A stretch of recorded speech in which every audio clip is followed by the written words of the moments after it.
I spent a lot of time talking with singers, and one of the frequent topics of conversation is vocal training and coaching. And there seem to be about as many theories of singing as there are singers.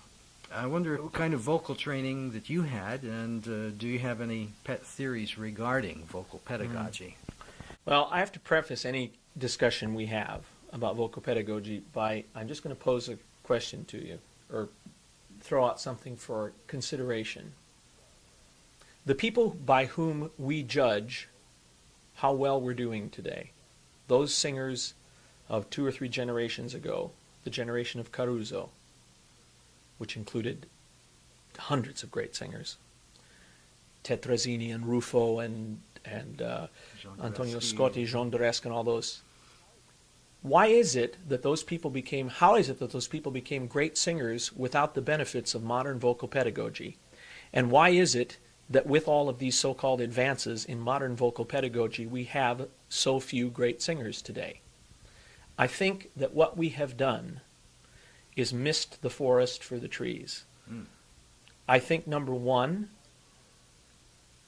learning the art of singing has been taken out of its natural environment, which is the theater, which is the opera house, the concert hall.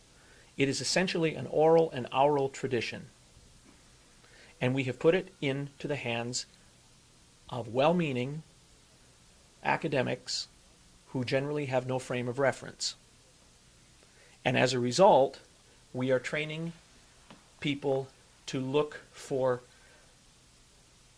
the component parts of the vocal mechanism without understanding that no technique, no understanding of basically what is technique.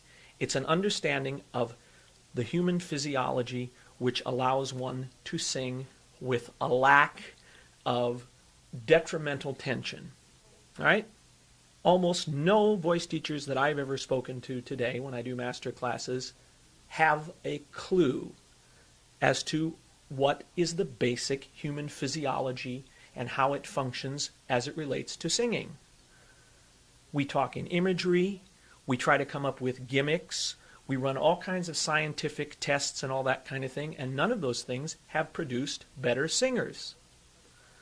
The other thing that I think that vocal pedagogues have done to their detriment and to the detriment of the art of singing is that most young singers today are not only not encouraged to listen to the great singers who have preceded them by means of that vast recorded legacy that we have, but they are actively discouraged.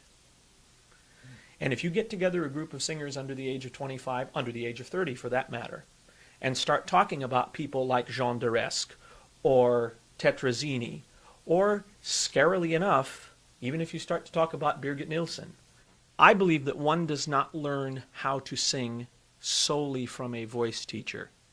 Now, everything I've said up to now seems to indicate that I think voice teachers are useless and worthless. That's not what I'm saying. What I'm saying is that the balance that has to exist between a person acting as your guide, as your partner, as well as your own taking of responsibility as someone who wants to be a singer, has gotten all bent out of shape. And what happens is that singers, aspiring singers, no longer, in general, take the responsibility to develop a frame of reference. Style cannot be learned by having someone say, now sing that this way. Style is something that you develop by listening to people do it.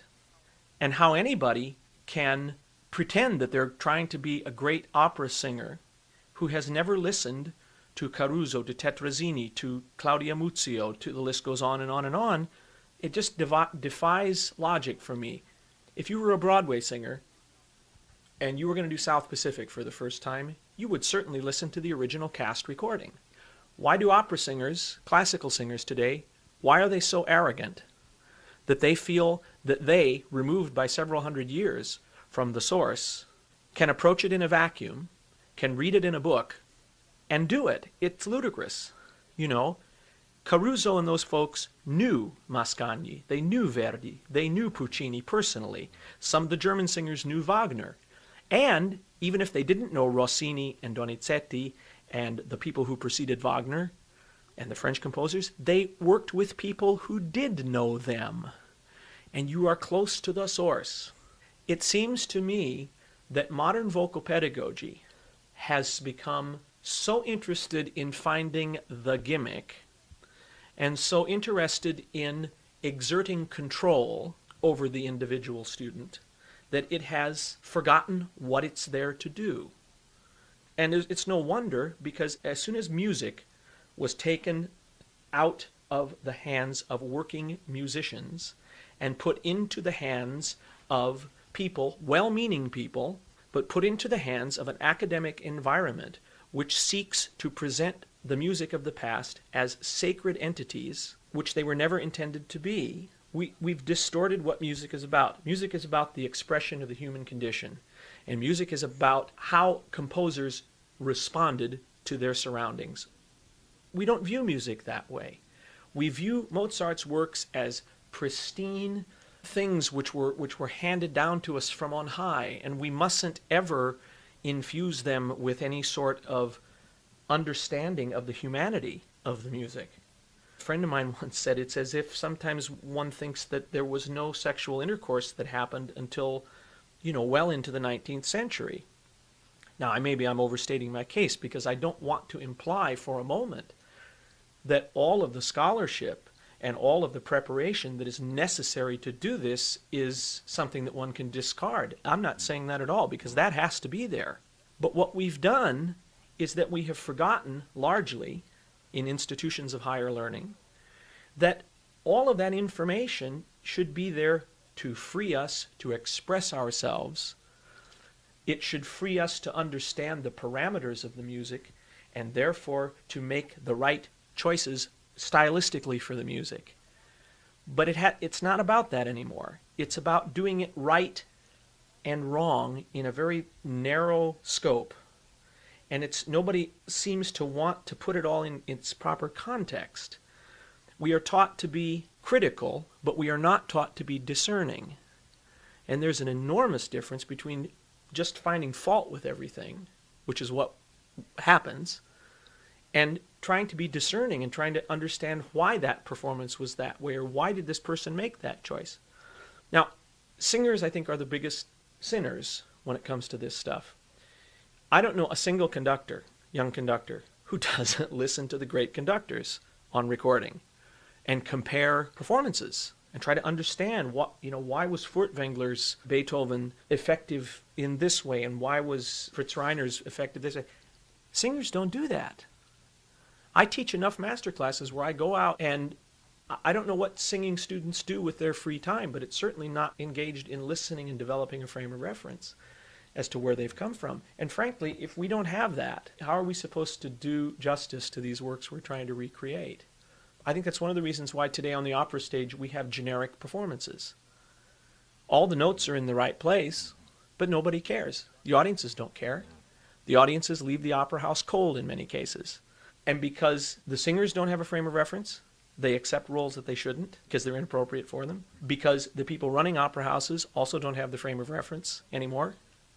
They're making casting choices based upon the looks of the person and not upon whether that person really is the right voice or the right temperament or anything to do these things. And there are many of us in the business who really fear for the future of opera worldwide, because we are losing touch with where opera came from.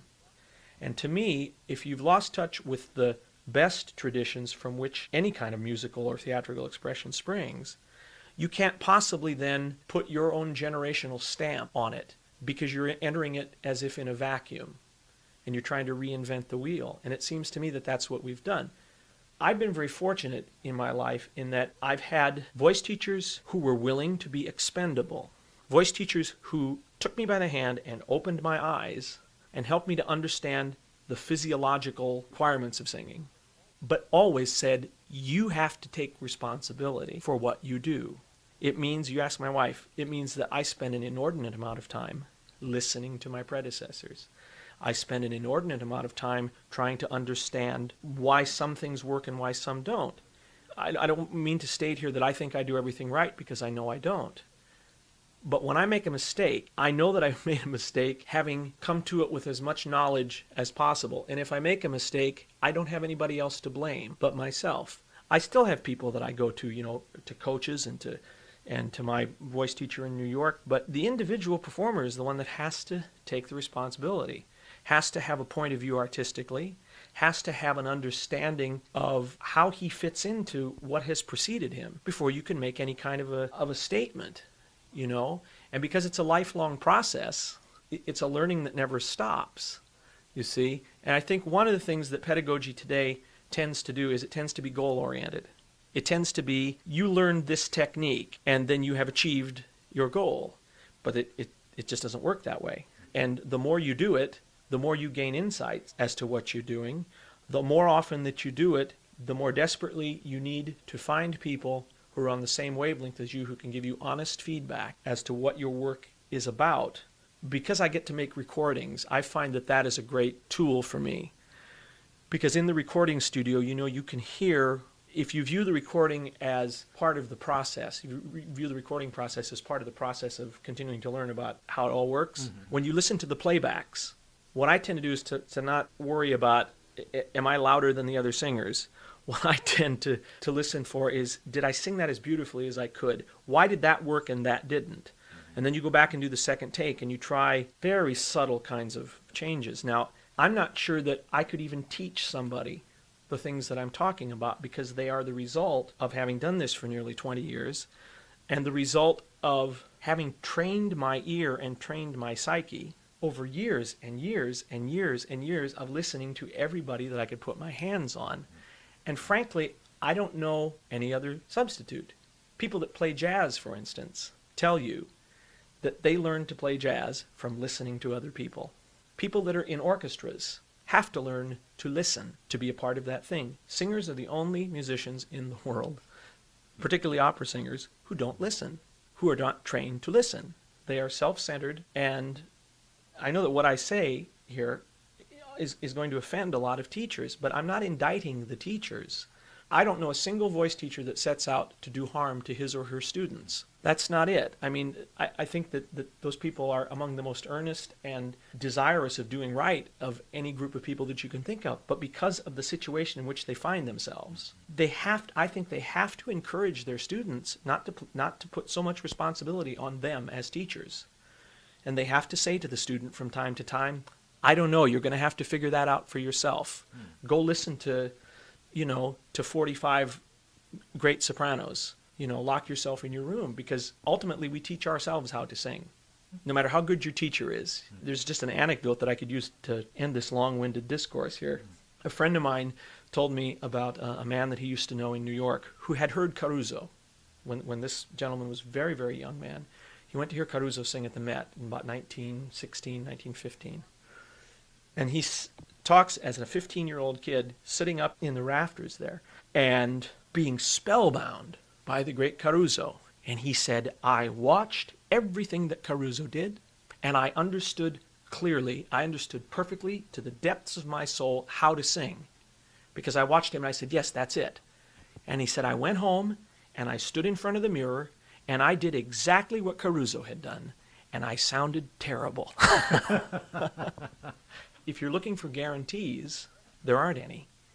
And at best, a good voice teacher, no matter how well possessed he is of the knowledge of singing, he is only good as the receptacle to which he's giving that information.